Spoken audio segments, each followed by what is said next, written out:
What is up, guys? I'm back on this Ski Supreme, and I've got,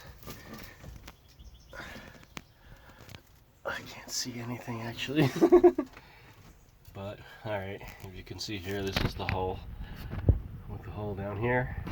The pair goes a little bit further down, and I gotta pull, looks like a little bit more foam out of there,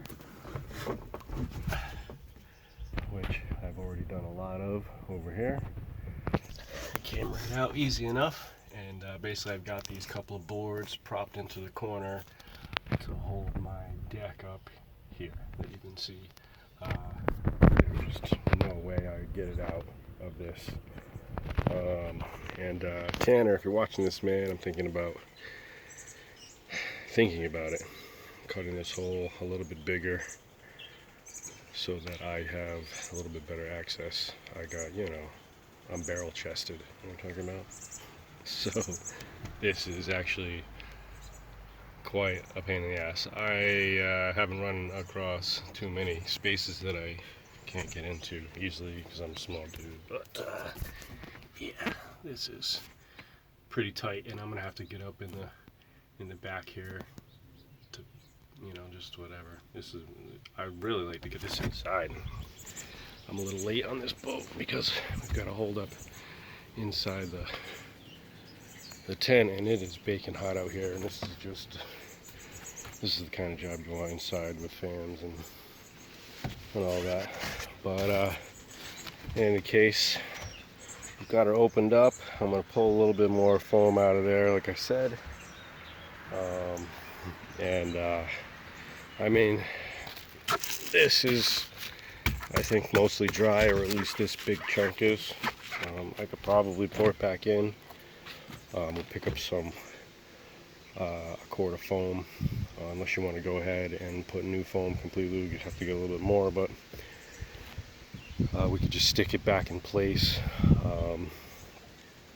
And there are actually no stringers in here, and I had suspected that. So what we basically have to do is I'm going to create a ridge for this to sit on. I'll bond a piece of fiber, some scrap fiber or something,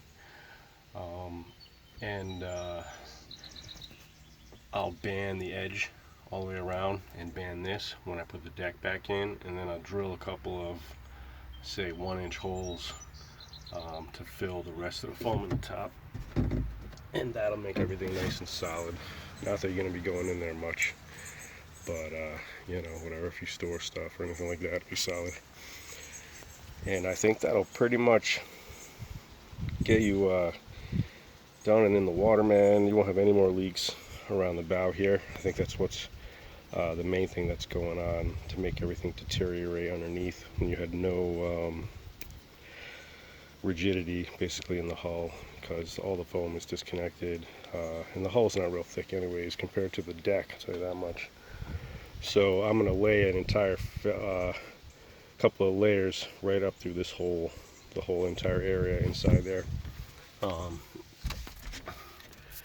mostly to ensure my own repair.